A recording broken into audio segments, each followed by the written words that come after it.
So, happy 4th of July. And I'm sure all those at home, you are on the parade route, streaming us right now with your first hot dog in hand and getting your spot, because God knows you don't want to miss one Boy Scout walking up and down the street or anything else that happens on the parade. So, happy 4th of July. And it's always kind of odd when we have a Sunday that's like a 4th of July.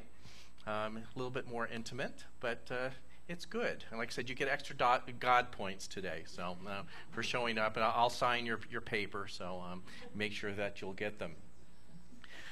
But July, and especially today, is a perfect time to talk about vision for our country, vision for our life, and to actually, maybe define what that means. I think the word vision gets overused. I don't think we even know what it is sometimes. That we think, I want a certain thing to happen in my life, and that's my vision, or my vision for my living room. I'm getting a new couch. But that has nothing to do with what actual vision is. Vision is, as I like to call it, the why that makes you cry, in a sense. What is that purpose that wells up within you, whether for your family or your career or your personal relationships, that is the thing that drives all of us, regardless of the circumstances. And if you are wondering what it may have been for you, and maybe you haven't really thought about it, what is my vision for my life? What are the spiritual principles that I live by and say that I stand for regardless of what I do? If you're confused about that, look in the rearview mirror a little bit. How have you always showed up in different aspects regardless of what the physical circumstances were? In a positive way. We all show up as our good selves and maybe our less than good selves. But when you really showed up as your best self and you felt good about how you handled maybe a particularly difficult situation, what were the spiritual principles that you embodied right there? What did you stand for?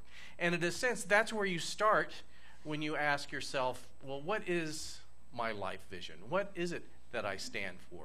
Because here's how vision works.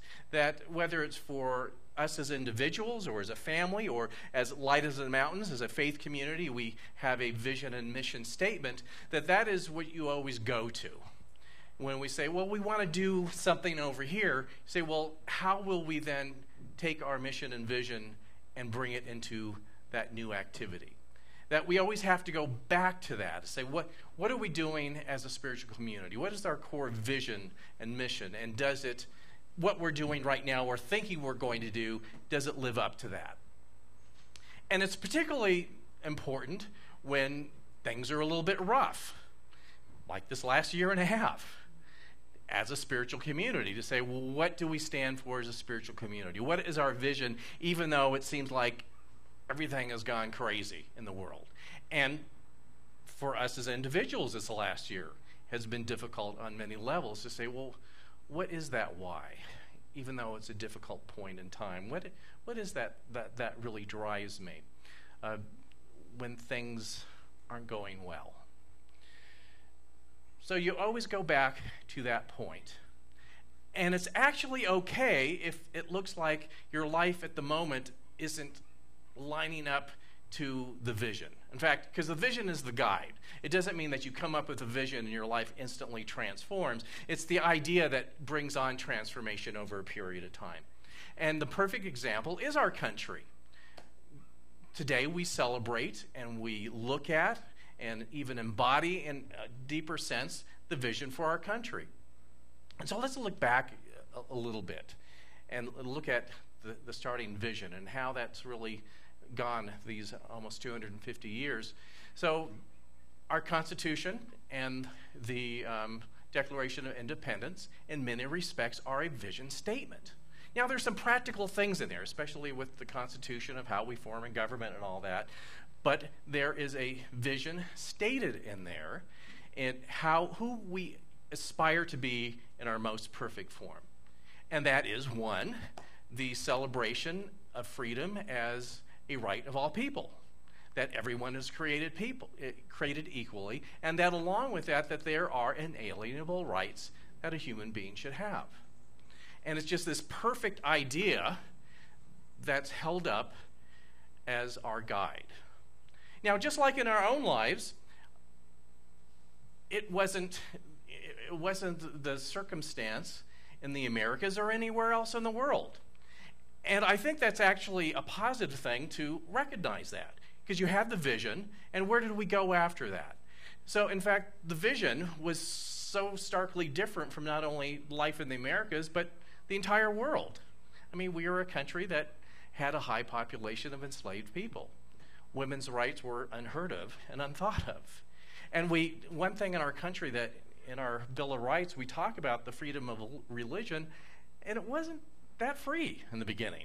If you weren't like the right religion, you weren't likely to get ahead. If you were Jewish or Catholic, it often didn't work out so well for you. But we have this higher vision as an example. So over a period of almost 250 years, we have just gone closer and closer to what that first ideal was. And our work isn't done yet. We still have a ways to go.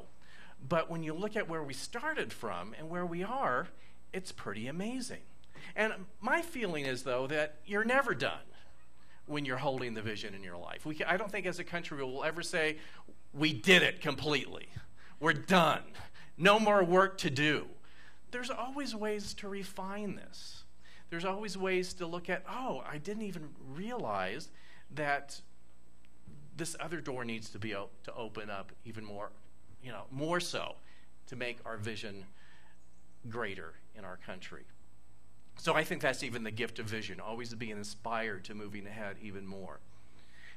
And that's the way that it, again, works for our own lives as well. To have this greater idea for our lives. And when we formulate it, it may seem like our lives doesn't measure up to that at all. It may seem like, how could this ever happen for me or in my life? Because the vision is, it seems so lofty. It seems so out there. It seems like beyond who I am as a human being. But that's where we start. You start with the idea. And it's not just making something up. As Anne pointed out, the theme for this month is pulled by a vision. And here's what I have found out. Often when we're trying to create a vision for our life, we're trying to, pull it out of the air from somewhere. But what I have found is that we naturally have a vision for our lives that we merely need to uncover and discover.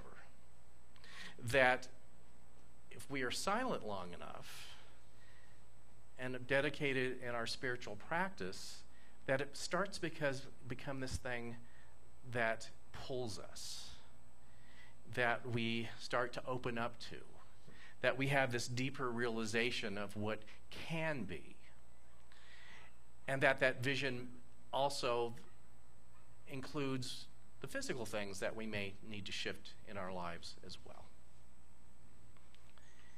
And it's a process. But what I also find interesting, here's how I know that the vision is really starting to call you or feeling pulled, is that it scares us a little bit. That we say, not that. Or we say, I prayed and got an answer, and now I'm praying for a different answer. I want it to be a multiple choice. I don't like the first one answer to my prayer, but I'm really hoping that the second one is a little bit more comfortable. And usually you have to go with the first one. That's how answered prayer works like. Because usually anything that comes from, that our larger selves, our connection with Spirit and the divine, I think it's just made to push us and press us and to expand us in ways that we weren't counting on. That I think as we look for a vision in our lives or have a prayer to be answered in our life, we're kind of thinking like, I just have this little thing I need to solve. But once we open the door, it's like this big old thing that needs to come into our life. And it can be, like a gale force wind that we just want to avoid. So as you start to get kind of the intuitive answers, if it scares you or, as they say, freaks you out a little bit, you're probably on the right path. That's usually, okay, did it scare me? Okay, yes, it did. It's probably the right thing. So to look at that. In fact, when I've had things like come through what my next step is, the first thing, my first reaction, one is joy and then it's dread. I mean, just look at that. And the story I tell often, first for me to tell this story, bring to mind your favorite four-letter word. Don't share it with your neighbor. Oh, come on, you have one. Come on, it's 4th of July. So, and I've told this story when I was looking at possibilities to come here before I moved here, and all these PDF files of where there were job openings for ministers. And when I saw the one for Idaho, I got that like feeling it was going to happen. And my words were, oh, your four-letter word, I'm going to Idaho. Doesn't that happen a lot? I mean, it's like, that's not what I wanted. That's not what I had in mind. It's like, oh, your four-letter word, this is what I have to do. And so that usually means you're on a good track here, that you're going in the right direction. So coming to some sense of where the newness needs to come and how your life vision is going to come out of that, the work isn't done, in a sense. One of my colleagues wrote this week that as we're looking at our vision, that we constantly have to look at the qualities of clarity, courage, and conviction. This clarity, courage, and conviction. I think we often have a fantasy that I think if I come to that idea of what my next step is, come to the idea of how my life vision is entangled with that it will just instantly resolve itself. My life will resolve itself, and it will be kind of this magic carpet ride to the next thing. I have found that usually the work is just beginning at that point. That we open ourselves to something new, and there can be a sense of ease, not easy, but sense of ease, but that's where the real work begins. So the first thing, which we've talked a bit about already here, is clarity.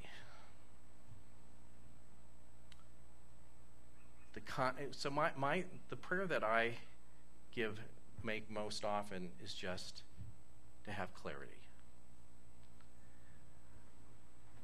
I don't expect, like I say, I don't expect or believe in a Federal Express God that just will plop things down on my front door, even though that would be nice. In fact, I am expecting a package too, so it probably will be timed just right with this talk here.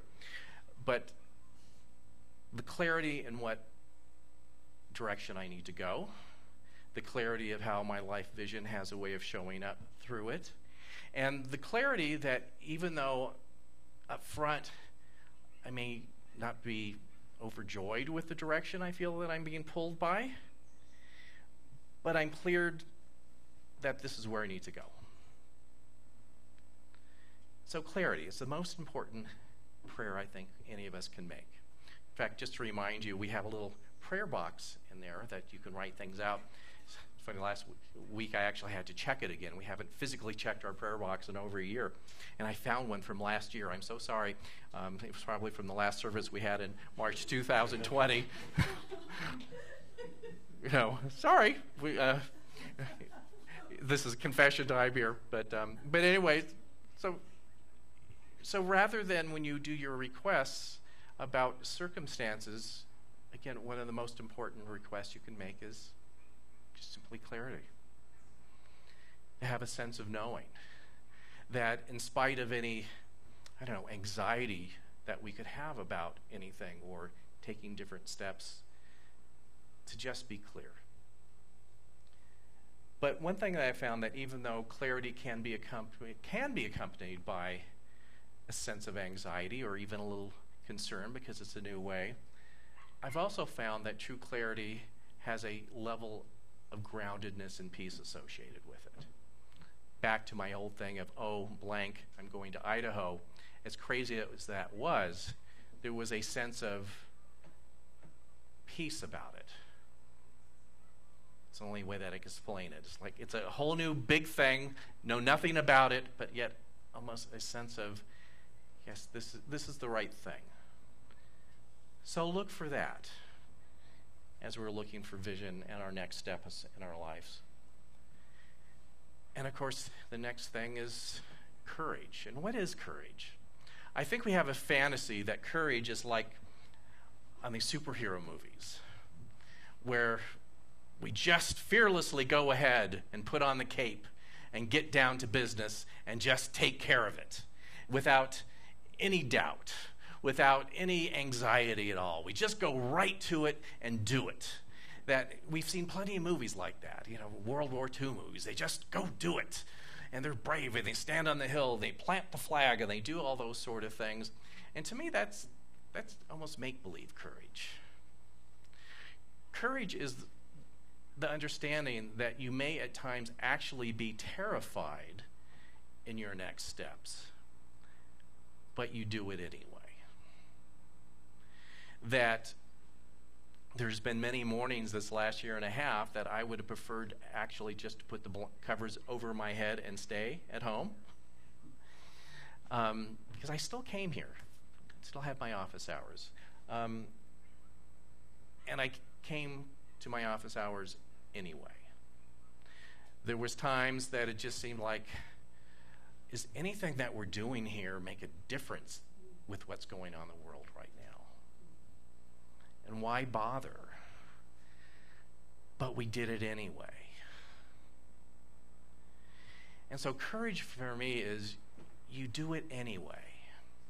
And in that, realize that we are all at a certain level flawed people, and that we make mistakes and we have crazy ideas that aren't always true.